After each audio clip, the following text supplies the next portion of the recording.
Assalamualaikum warahmatullahi wabarakatuh, saudara-saudara yang sakit ambeien khususnya, jumpa kembali dengan saya. Hari ini saya pengen mengulas lagi, ini agak spesifik mungkin, karena ada teman yang kemarin itu mengatakan dia menyesal operasi ambeien.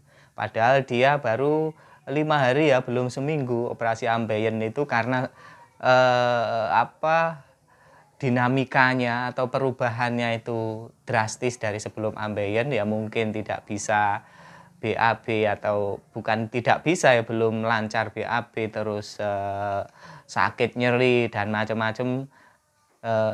Dia sampai mengatakan saya menyesal operasi ambeien gitu, ngerti tahu gini saya nggak operasi gitu. Dia menyesal, mengaku stres, mengaku ini, padahal baru 5 hari, ya seminggu lah ya.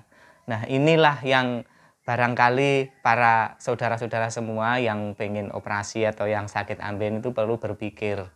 Kalau sudah mengambil tindakan itu tidak perlu menyesal. Dan saya katakan, loh kamu itu mau sembuh kok malah bilang menyesal. Kamu nanti sebulan itu loh sembuh. Saya tanya, tanyanya banyak di chat WA itu panjang sekali. Bingung ya, rata-rata memang bingung yang setelah operasi itu. Dan saya tidak menyarankan atau tidak mendukung kalau dia menyesal operasi ambeien itu. Rata-rata yang saya tahu teman-teman itu setelah operasi jauh lebih baik, dan termasuk saya sendiri. Nah, menyesal itu ini menurut saya ini tentang sikap mental ya. Kita dia operasinya konvensional, pakai BPJS gratis. Dia menyesal, ngerti gini operasi pakai laser katanya nggak sakit atau ini nggak sakit. Nah itu saya bilang, sudah saya aja pakai konvensional, buktinya sekarang sudah sembuh, sekarang sudah bisa beraktivitas sangat normal. Kamu itu tinggal menunggu waktu saja sembuhnya. Enggak, dia menyesal. Nah ini yang menurut saya tidak perlu ya. Menyesal di seminggu pertama, kedua, ketiga itu ya memang harus kuat, sakit iya sakit, saya akui. Saya juga memahami mereka kesakitan, itu juga memahami di minggu-minggu pertama, minggu-minggu kedua, ketiga, keempat, kelima. Itu harus kalian sadari, memang kendalanya sama, hampir sama semua, sembelit, tidak bisa keluar BAB, BAB-nya keras sekali sampai dicukil-cukil gitu ya. Saya juga pernah nyukil-nyukil itu sering. Wah, keras sekali. Kenapa kok keras? Nah, ini dugaan-dugaan saya saja ya. Ketika kita masih minum obat itu akan berpengaruh terhadap pencernaan, terhadap asupan yang kita makan, sehingga itu berefek kepada kerasnya fases. Kerasnya fases menyebabkan sulit keluar. Nah, ini yang banyak dialami. Yang kedua, memang setelah operasi ambeien itu yang kalian perlu sadari, seringkali ada juga yang lubang anusnya lebih sempit. Nah, artinya tidak bisa normal lagi seperti semula. Nah, itu apakah juga perlu disesali? Ya, enggak usah. Ingat ya, orang operasi itu di mana-mana di dunia ini pasti ada bekas dan dampaknya. Contoh operasi sesar, ibu-ibu yang operasi sesar tuh kalian lihat perutnya itu kayak apa. Apalagi kalau sesarnya tidak sekali, kalau anaknya 3, kayak apa perutnya. Dan belum lagi eh, itu perutnya sudah disobek-sobek, disayat-sayat, itu kan ya tidak kembali normal, tidak kembali mulus, tidak kembali halus seperti dulu kan. Tapi mereka enggak apa-apa. Yang penting bisa melahirkan dengan aman, yang penting punya anak. Kemudian anaknya juga dibatasi, nggak boleh banyak-banyak, iya kan? Nah, ini juga efek dari operasi sesar. Kemudian apalah operasi apa itu pasti ada bekasnya. Kalau operasi ringan ya bekasnya ringan. Termasuk orang laki-laki itu kalau sunat kan dioperasi, dia botak seumur hidup, bayangkan itu. Tapi dia kan tetap terima dan nggak apa-apa ya, memang seperti itu. Termasuk kita yang ambeien. Kalau operasi kemudian menjadi lebih sempit itu saya nggak mau, kalau lebih nggak bisa normal. Ya mana ada operasi terus normal, itu nggak ada. Ya pasti ada yang dibuang. Ini yang perlu tolong, ini perlu disadari. Toh lebih sempit sedikit kan, yang penting tetap bisa, fasesnya bisa keluar dengan lancar dan BAB-nya bisa tuntas. Itu yang perlu kita catat.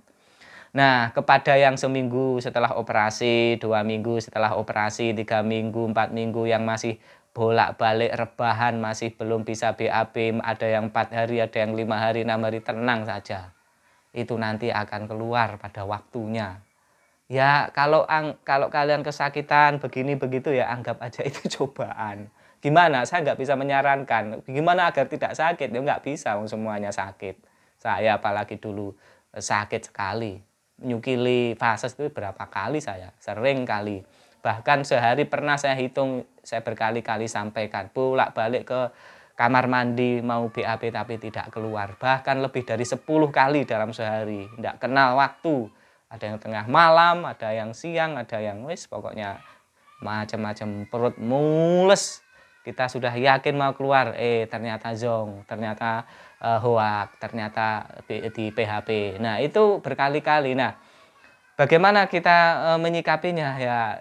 Kita anggap aja dia sedang ngerjain kita ya. Kita ini kan sekali-kali perlu dikerjain kan ya. Anggap saja begitu. Ringankan pikiran kita, entengkan pikiran kita, dan positifkan pikiran kita. Karena siapa tahu di balik sakit yang kita alami ini ada sesuatu yang tidak kita ketahui yang itu memberikan dampak positif. Bahasa Maduranya blessing in disguise ya. Jadi kita mengalami sesuatu yang tidak kita duga. Kita sakit tidak boleh makan ini, tidak boleh makan ini, atau ternyata justru dengan tidak boleh makan ini tubuh kita yang dulunya sakit sembuh. Itu namanya blessing in disguise. Siapa tahu ada yang seperti itu. Kita berpositif thinking saja kepada Tuhan bahwa sakit yang diberikan kepada kita itu sebenarnya menuju kita akan lebih baik lagi. Ya ini ya kita kadang-kadang harus ngomong seperti itu untuk menguatkan, untuk memberikan ini ya sugesti supaya kita ini bisa menikmati ya, dalam tanda kutip menikmati sakit ini. Kalau kita hari-hari ini sedang rame dengan pesulap merah dan para dukun yang berkonflik di medsos itu sebenarnya dari inti dari semua itu kenapa mereka bisa seperti itu adalah ada semacam sugesti. Nah, kita ini butuh sugesti positif yang meyakinkan hati kita.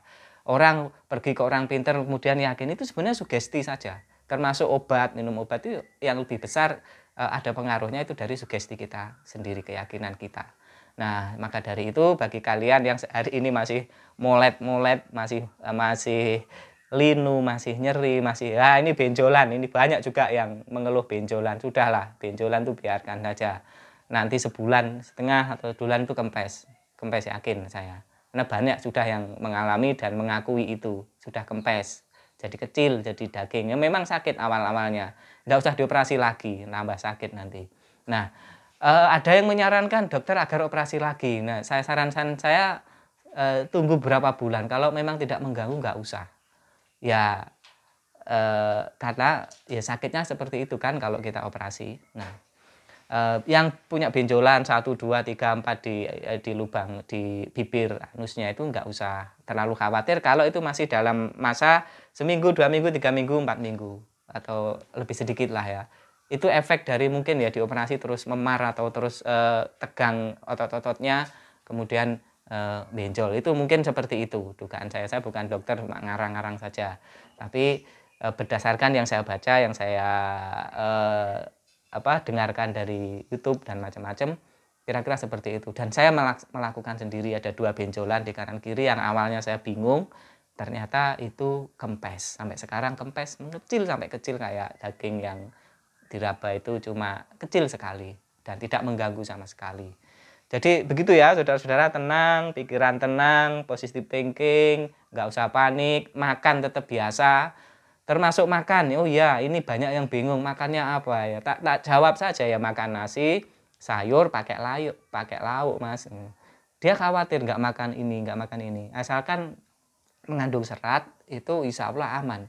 Dan ini lagi, selama pengaruh obat yang sampai seminggu, 2 minggu, 3 minggu, selama kita masih minum obat, kadang-kadang kita makan buah pepaya, pisang, apa itu nggak ngefek, tetap keras. Saya juga mengalami itu sampai heran saya.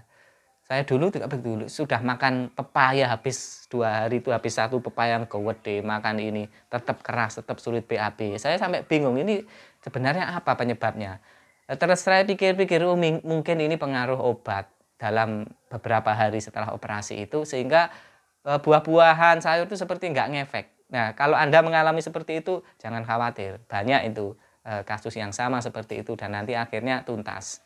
Begitu ya, saudara-saudara, tetap senang, tetap semangat. Saya doakan semoga tetap sembuh, nggak usah merasa menjadi orang yang paling sakit di dunia. Wow, gara-gara ambeien operasi merasa dirinya nggak berguna, merasa ini juga ada semua itu. Ada yang anak muda, anak SMA, umur 19 tahun, 17 tahun, saya merasa ini nggak apa-apa. Kalian muda operasi itu justru baik. Kalian masih kuat. Nanti akan hasilnya tambah baik. Semangat ya. Oke, terima kasih saudara-saudara. Mohon maaf kalau ada kurang lebihnya. Sekali lagi semoga lekas sembuh dan tidak perlu berkecil hati, tidak perlu menyesal, tidak perlu macam-macam, positif saja, positif, positif, positif. Assalamualaikum warahmatullahi wabarakatuh.